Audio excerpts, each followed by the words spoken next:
There are moments in life that split your world in two, before and after.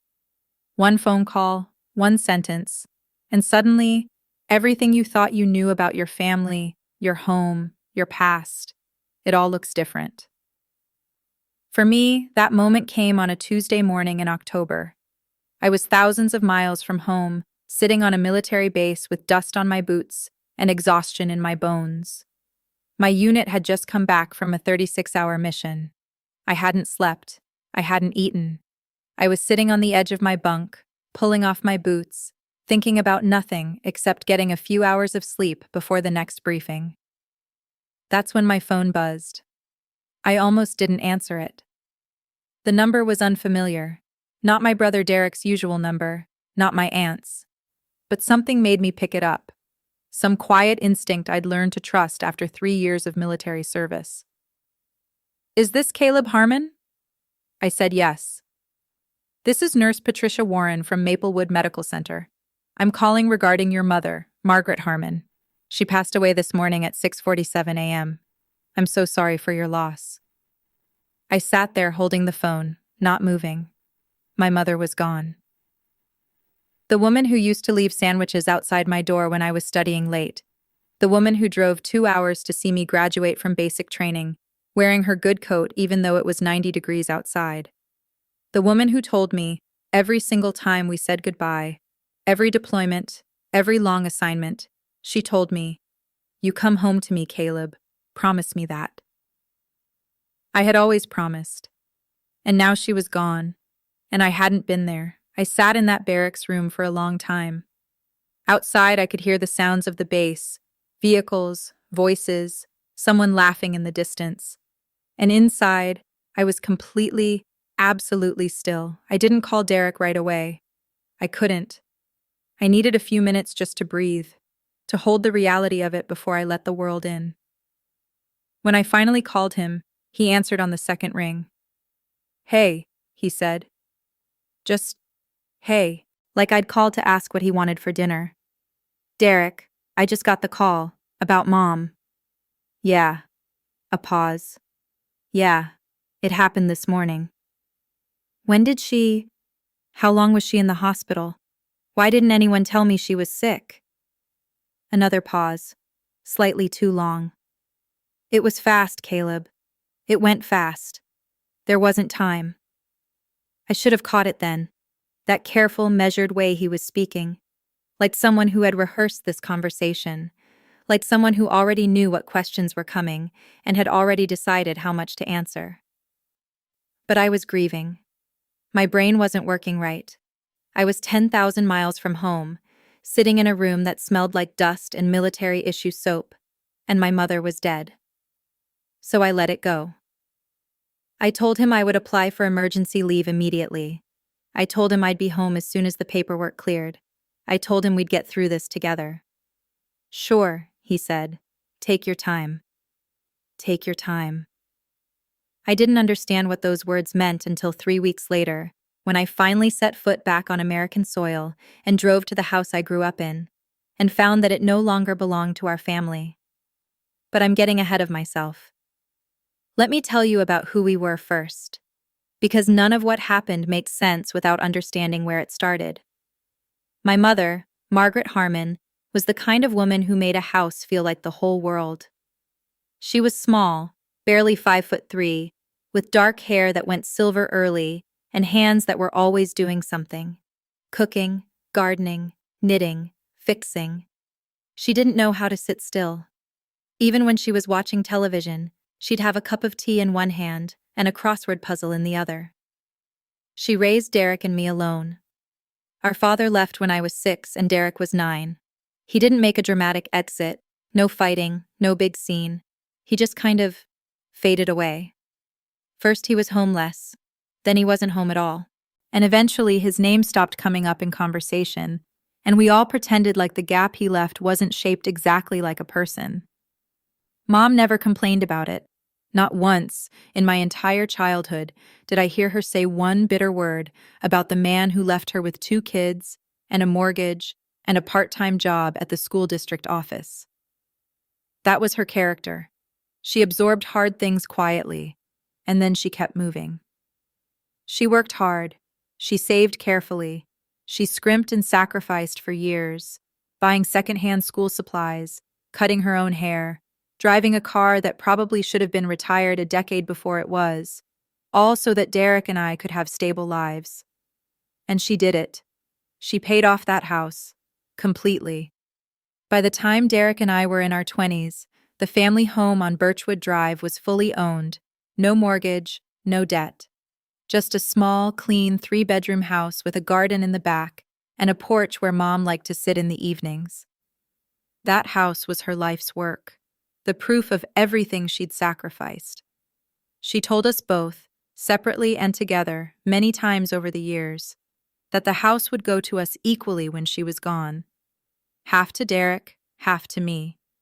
That was her plan. That was her promise. I never doubted it for a single second, because I trusted my brother. Derek and I weren't close in the way some siblings are. We didn't call each other every week or vacation together or share our deepest feelings. But I thought we had something solid underneath the distance. I thought when it mattered, really mattered, he'd be who I believed him to be. He was 3 years older than me. Growing up, I looked up to him the way younger siblings do. He was smart, quick, charming in a way I never quite managed to be. People liked Derek immediately. He had this easy confidence that made rooms shift toward him. What I didn't see, what I didn't understand until much later, was that Derek's charm had no foundation. It was surface all the way down. He was good at appearing reliable. He was not actually reliable. He'd borrowed money from Mom over the years, small amounts at first, then larger ones. He'd had a string of business ideas, a food truck, an online store, a consulting firm that never quite got off the ground. Mom had helped him with each one, quietly, without telling me, because she didn't want to cause conflict between us. I didn't know the extent of it until after she was gone. I didn't know a lot of things. When I enlisted at 22, Mom was proud. She cried at graduation, happy tears, she insisted, and she put a framed photo of me in uniform on the mantelpiece next to her own parents' wedding portrait. She said she was proud of both her boys, in different ways. I believed that too. I believed almost everything back then. My emergency leave was approved 14 days after Mom passed. By the time I landed, the funeral had already happened. Derek said he couldn't wait, said Mom had prearranged everything, and the funeral home had a schedule, and he'd tried to reach me, but the timing didn't work out. I swallowed that too. I was still in shock, still moving through everything in that strange fog that grief puts over the world. I drove from the airport to Birchwood Drive in a rental car, still in my travel clothes, running on 2 hours of sleep and airport coffee. I wanted to see the house. I needed to. It felt like the last physical connection to my mother. The walls she'd painted, the garden she'd planted, the porch where she'd sat 1,000 evenings watching the light change. I turned onto our street and slowed down as I approached number 44. There was a car in the driveway I didn't recognize. A blue sedan, relatively new. There were lights on inside the house. I thought maybe Derek had sublet a room, or maybe a relative was staying. I parked on the street and walked up to the front door and knocked. The woman who answered was in her mid-30s. She had a child on her hip and a confused expression. "Can I help you?" she said. "I'm sorry," I said. "I think I might have the wrong house. I'm looking for... This is 44 Birchwood Drive?" "Yes," she said slowly. "My mother lived here, Margaret Harmon. I'm her son, Caleb." The woman's expression shifted. Something moved across her face that wasn't confusion anymore. It was discomfort. The specific discomfort of someone who knows something they wish they didn't. "I think," she said carefully, "you need to speak with the man who sold us this house." The ground didn't fall away under me. It wasn't dramatic like that. It was slower. A cold, quiet sinking, like stepping onto ice and feeling it start to give. "Sold," I said. "About 3 weeks ago," she said. "We closed quickly. The seller wanted a fast sale.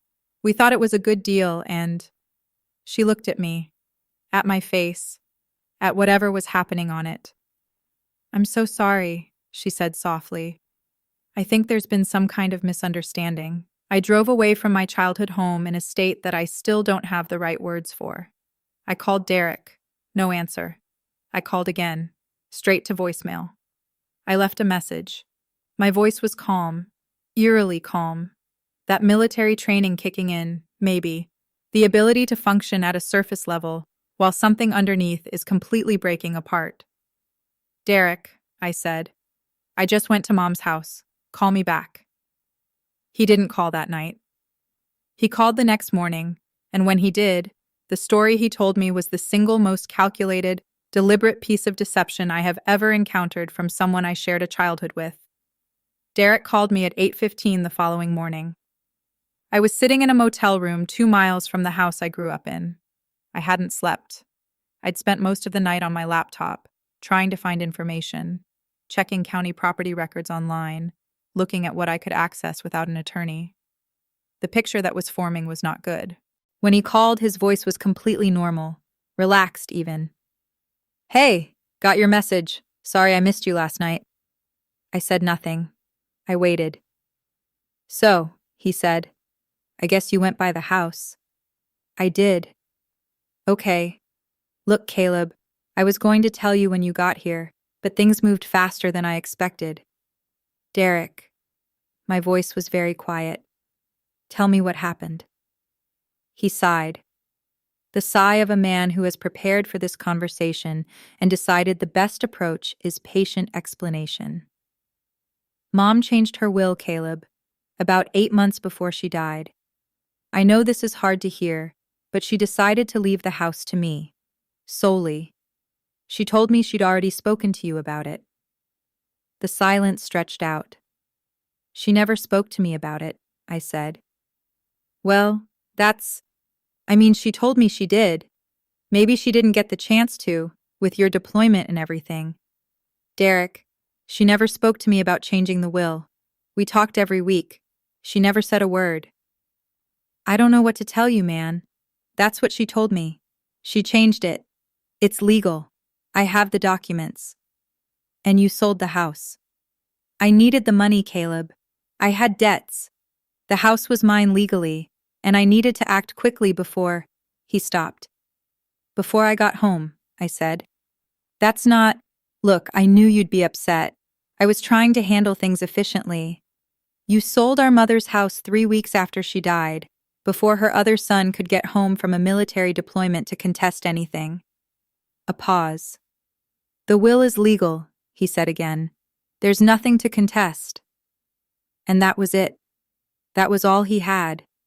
No apology, no grief, no acknowledgement that what he'd done was monstrous. Just, the will is legal, repeated like a shield. I hung up. And then, for the first time since the nurse called me from the hospital, I sat alone in a quiet room and I let myself feel everything. The grief for my mother, the fury at my brother, the disbelief that this was real, that the family home, the thing she'd worked her entire life to build and protect and leave for us, was gone. Sold off in a quick transaction to pay debts I didn't even know existed.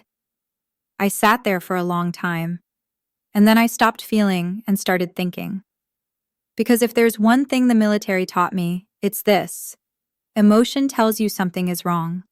Logic tells you what to do about it. And I had a lot to do. I need to tell you something about military service that most people don't fully understand. When you're deployed, the law protects you.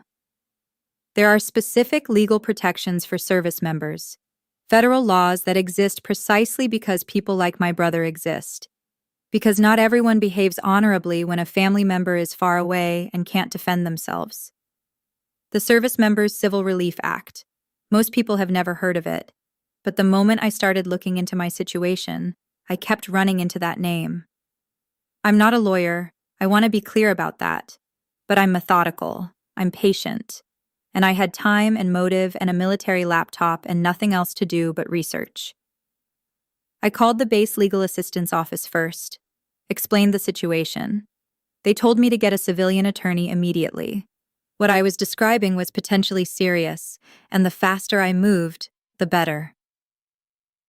The next morning, I found an attorney named Carol Reyes. She was mid-50s, sharp, and she had this way of listening to you that made you feel like nothing you said was going to surprise her, like she'd seen worse and she was ready for anything. I laid out everything. The phone call about Mom, the timeline, Derek selling the house, the will he claimed had been changed. She listened without interrupting. Then she asked me 3 questions. When were you deployed? Were you given proper legal notice of the estate proceedings?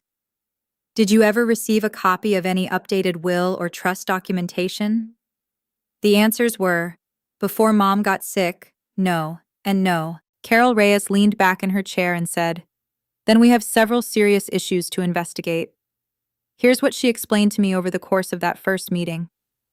First, under the SQRA and various state probate laws, service members have specific rights regarding estate proceedings, particularly when they are actively deployed and cannot be physically present. Proper notice requirements exist. Timelines must be observed. Rushing a probate and property sale while a direct heir is overseas and unable to participate is not a gray area. Second, a will change of this magnitude, cutting out one of 2 named beneficiaries entirely, required proper documentation, witnesses, and legal process. It needed to be verified. The attorney who drew it up needed to be identified. The circumstances of the change needed to be examined. Third, and most importantly, Carol told me that will contests on grounds of undue influence, meaning someone pressured or manipulated a vulnerable person into changing their legal documents, were not uncommon in exactly these circumstances. Elderly parent, 1 sibling present, 1 sibling away, 1 sibling with financial problems and motive. She told me to bring her everything I had, every document, every communication, every piece of evidence, and she told me not to contact Derek again without speaking to her first. I walked out of that office feeling something I hadn't felt since I got that first phone call. I felt like this wasn't over. Carol Reyes moved quickly. Within a week, she had submitted formal requests for documents related to my mother's estate, the updated will, probate records, the property transfer deed. She also began the process of identifying the attorney who had allegedly drawn up the new will. What she found over the following 2 weeks was extraordinary. The attorney who had drawn up the revised will was a man named Gerald Park. He practiced in a small office 30 minutes from my mother's town. He had a modest practice, mostly routine matters, basic wills, simple contracts, minor real estate work. Carol reached out to him as part of the discovery process. And here's where things began to unravel for my brother. Gerald Park was cooperative, immediately, almost nervously cooperative. He told Carol that my brother Derek had come to him approximately 9 months before my mother's death. Derek had explained that his mother wanted to update her will. He'd brought her to the appointment. Carol asked what he remembered about my mother's condition during that appointment. Gerald Park was quiet for a moment. Then he said, "She seemed confused. I noted it at the time. I asked her direct questions about her intentions, standard practice, and her answers were not entirely clear. She deferred to her son several times when I asked her things directly. I had some concerns, but Mr. Harmon assured me she'd been under stress and was having a difficult week. I proceeded." He paused again. "I've thought about that appointment many times since," he said. "I should have done more due diligence." Carol then requested my mother's medical records from the past 2 years. What those records showed was something that broke my heart and built my case simultaneously. My mother had been diagnosed with early-stage cognitive decline 18 months before her death. It was in her file, documented by her primary care physician, with notations about memory difficulties, confusion under stress, and increased suggestibility. My brother Derek knew about this diagnosis. He was listed as her medical contact. I had not been told. Let me say that again clearly. because it needs to be understood. My mother was experiencing cognitive decline. Derek knew. He took her to an attorney while she was in a confused state and guided her through changing her will to exclude me from the property. Then she died. And he sold the house before I could get home. I sat in Carol's office when she laid all of this out, and I couldn't speak for a full minute. Not because I was shocked, because I wasn't. Because somewhere under all the grief and the anger and the disbelief, a quiet part of me had known. Known that my brother was capable of this. Known that the ease in his voice when he'd told me the will is legal wasn't just confidence. It was the specific ease of someone who thinks they've been careful enough. He hadn't been careful enough. Carol told me we had strong grounds for a will contest based on undue influence and lack of testamentary capacity. She also told me we had grounds to challenge the property sale to the current occupants, not to remove them from the home, but to pursue damages and potentially invalidate the transaction depending on what a court found about Derek's legal standing to sell. She also told me something else. Your brother likely knew exactly what he was doing and when he was doing it, she said. The timeline is not accidental. He moved quickly and deliberately, but the fact that he moved that quickly, that's also evidence. Innocent people don't rush like that. I drove back to my motel that evening, and I called the only person I felt I could call. My Aunt Rosemary, my mother's older sister. The one person in the extended family who had always seen Derek clearly, who had, more than once over the years, quietly warned me that my brother's charm had a price tag on it. She answered on the first ring. Caleb, she said when she heard my voice, I've been waiting for you to call. My Aunt Rosemary was 72 years old, sharp as a blade, and she did not waste words. She told me that in the last year of my mother's life, she had visited regularly, every 2 weeks, sometimes more. She had noticed the cognitive changes. She had noticed how my mother sometimes repeated herself, lost the thread of a conversation, grew uncertain in ways that were new and troubling. She had also noticed Derek. He was always there, she said, always present at her appointments, always the one answering questions on her behalf. When I visited, he'd find reasons to interrupt.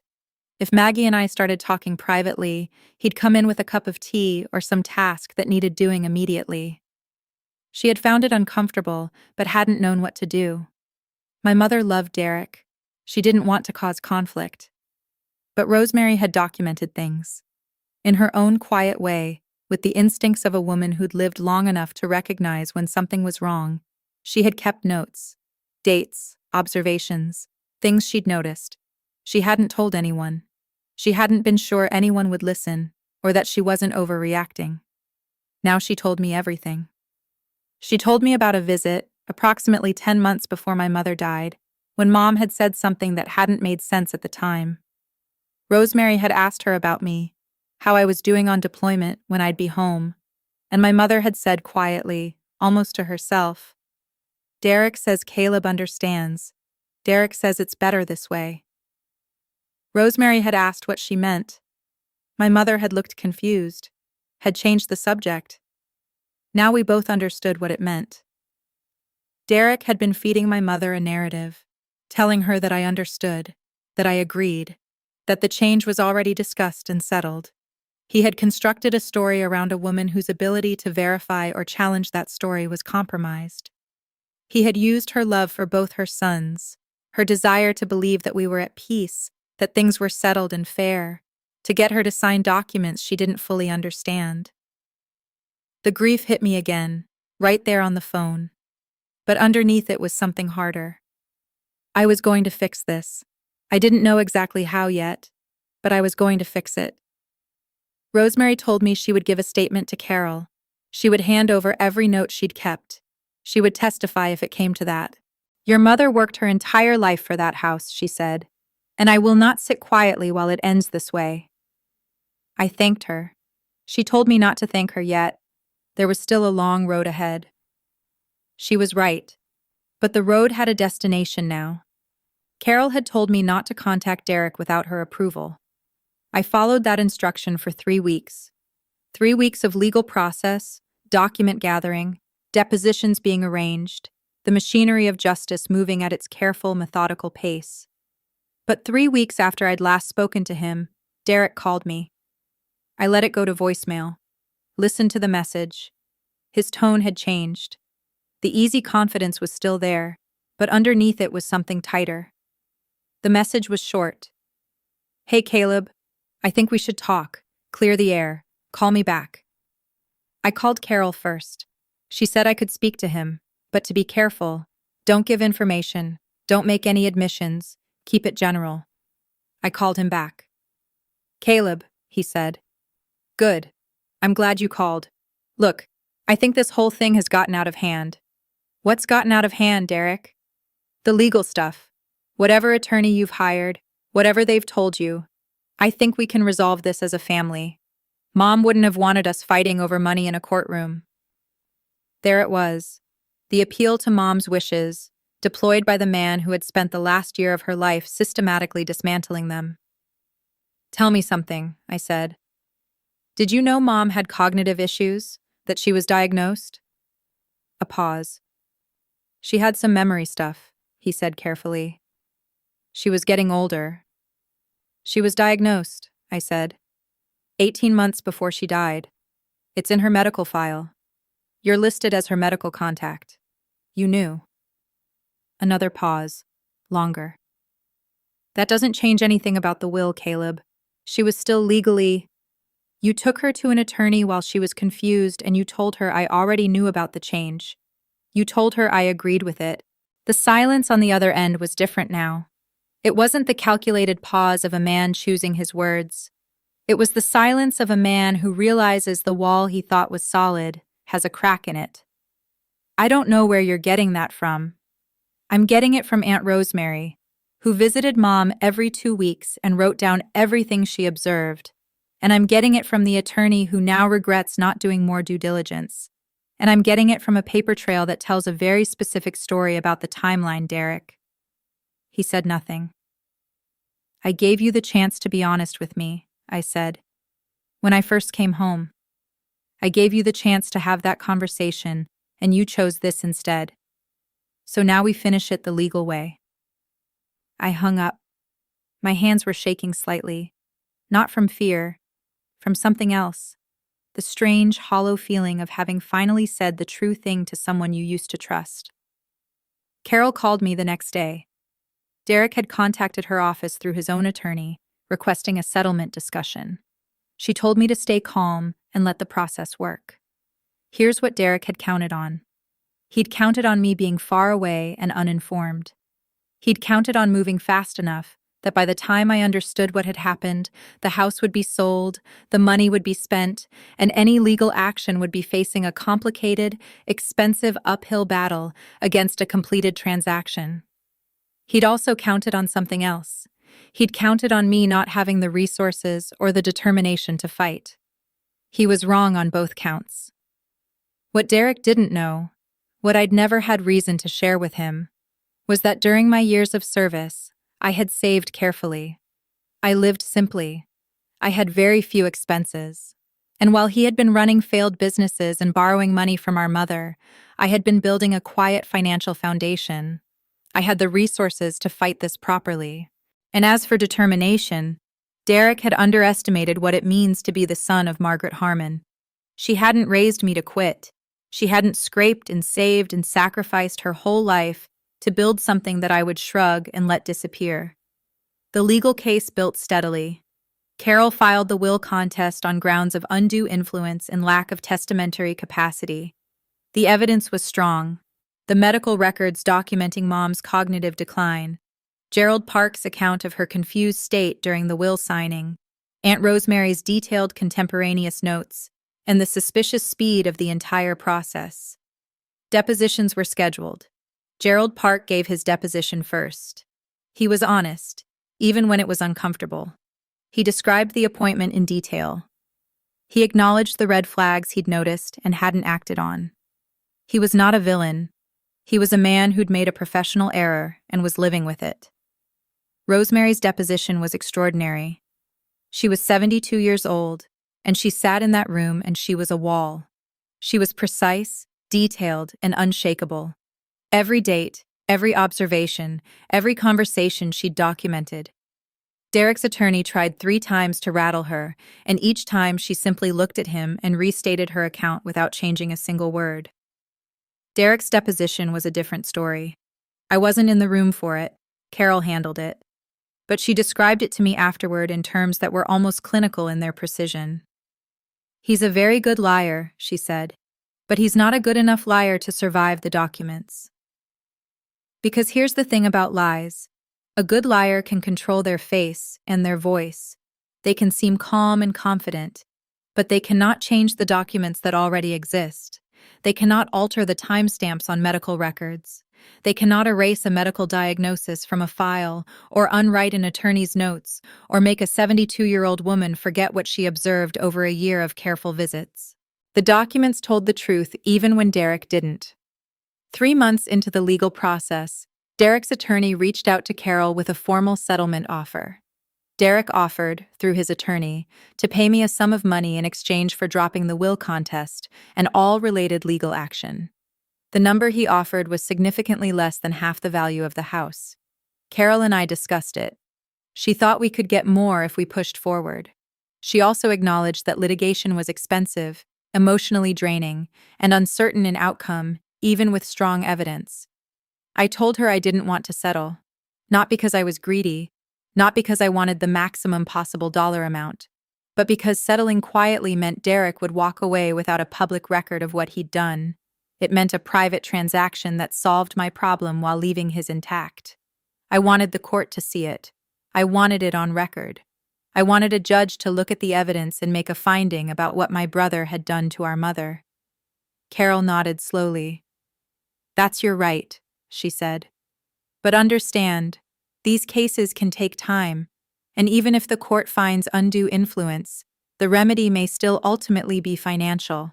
You likely won't get the house back." "I know," I said. "I don't need the house back. I need it to be said, officially, by a court, what happened." She looked at me for a long moment. "Okay," she said. "Then we continue." The hearing was 6 months after I'd first walked up to the door of my mother's house and met the woman who had bought it. I'll spare you the full procedural detail, because court proceedings are not exciting in the way people imagine them. They are long and careful and methodical, but I will tell you what mattered. The judge, a woman in her 60s named the Honorable Patricia Morales, reviewed the evidence with the kind of focused attention that made the courtroom feel very still. She reviewed my mother's medical records. She reviewed Gerald Park's testimony. She reviewed Rosemary's documented observations. She reviewed the timeline, the specific, damning timeline that showed every step Derek had taken and when. And she found for me.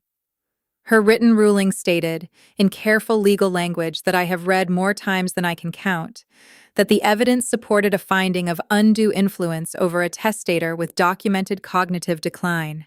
She invalidated the revised will.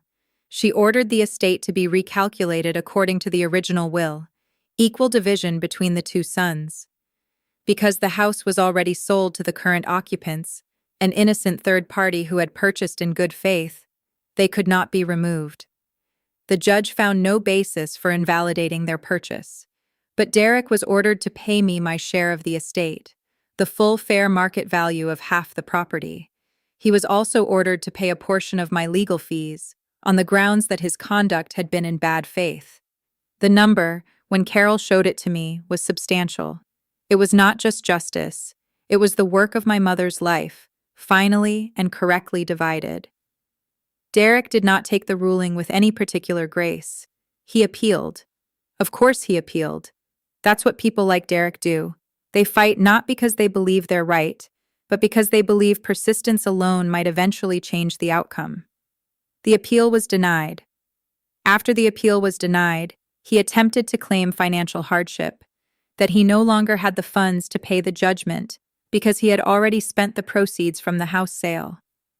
This is where, if you will forgive the expression, the situation became deeply satisfying. Because Carol had anticipated this. She had taken steps during the original proceedings to ensure that assets were identified and protected. And when Derek claimed he had nothing left, the investigation into his finances told a different story. Not a dramatic one.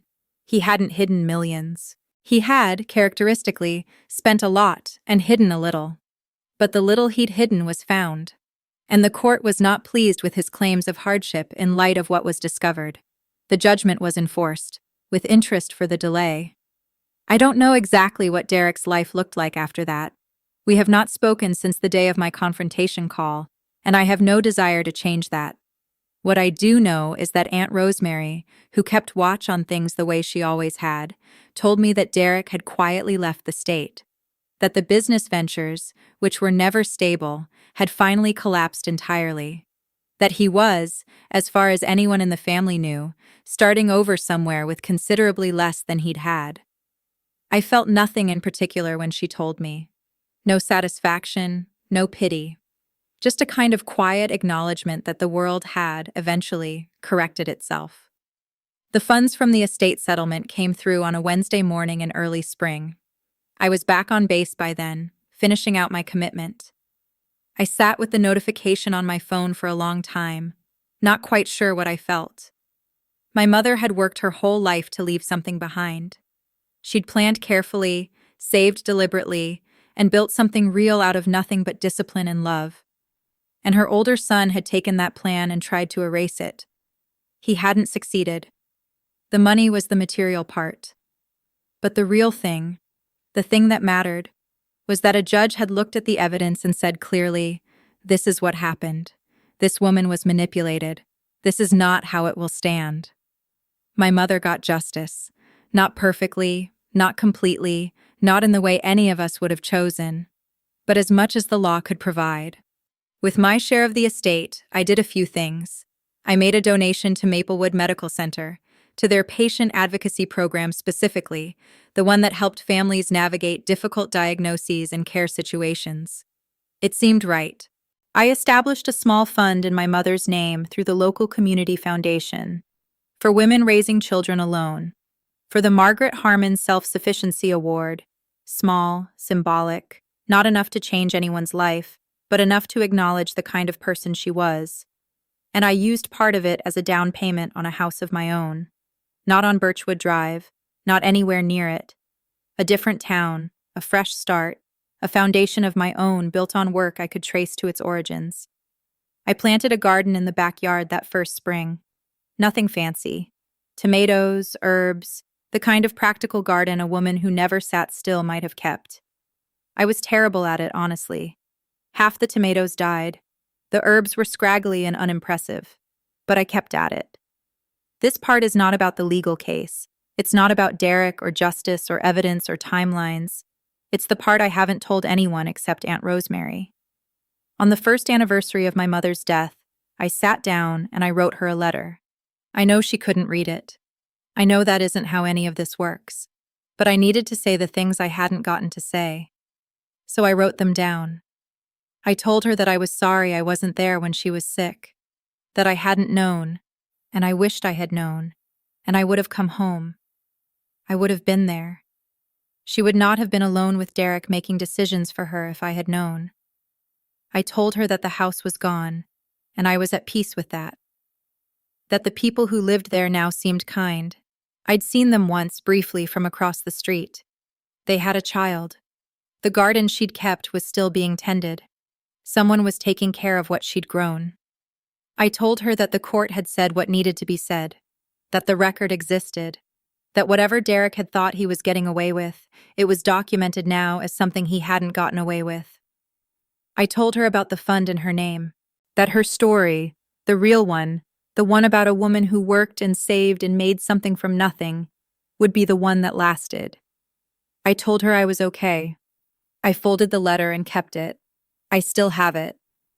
There's one line from it that I go back to sometimes when things are hard. I wrote it without planning to, the way true things sometimes come out.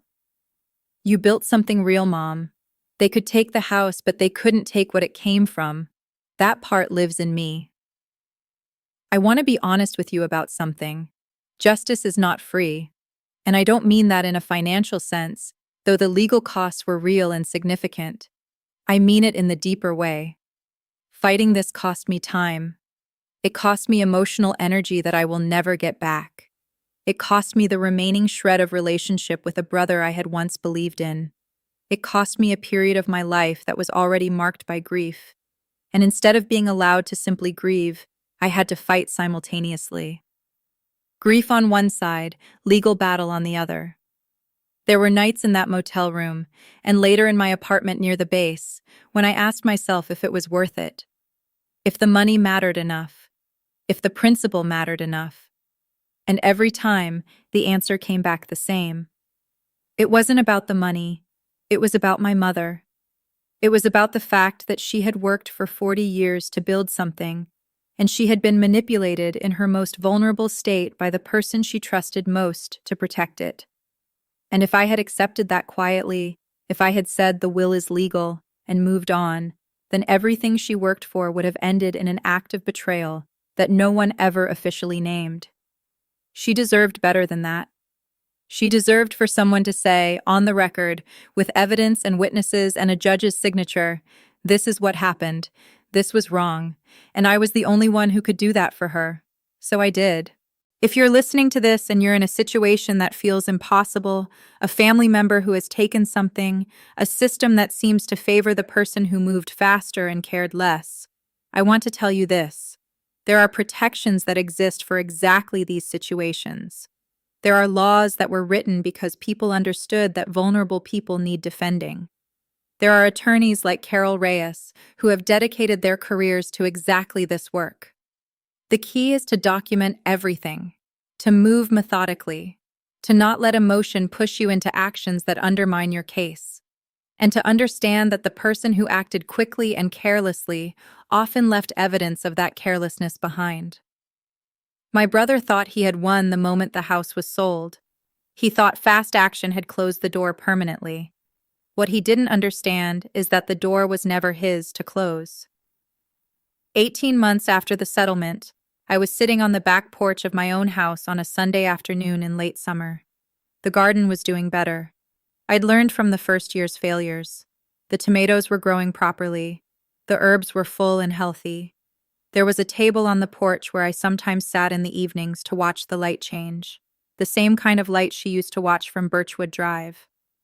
Aunt Rosemary visited that weekend. She was 73 now, moving a little more slowly, but her eyes were still exact and sharp. We sat on the porch with cups of tea and didn't talk for a while. We didn't need to. After a bit, she said, "She would have loved this garden." "I know," I said. "She'd have told you your tomatoes were still wrong." I laughed. The first real laugh I'd had in what felt like a long time. "She'd have been right," I said. Rosemary looked at the garden for a moment longer. "She knew, you know," she said quietly. "Toward the end. I think she knew something had happened with the will and it wasn't right. She'd say things that didn't quite make sense, ask me where you were, whether you knew about the house. She was confused, but she wasn't. She wasn't all the way gone." She paused. "I think some part of her was waiting for you to come home and fix it." I sat with that for a long time. I don't know if it's true. I don't know what my mother understood in those last months, or what she hoped for, or whether she felt any peace at the end. But I know this. I came home. I looked at what had been done, and I fixed it. Not perfectly, not completely, but as much as I could. She built something real, my mother. From nothing, with her own hands, across 40 years of quiet, persistent work.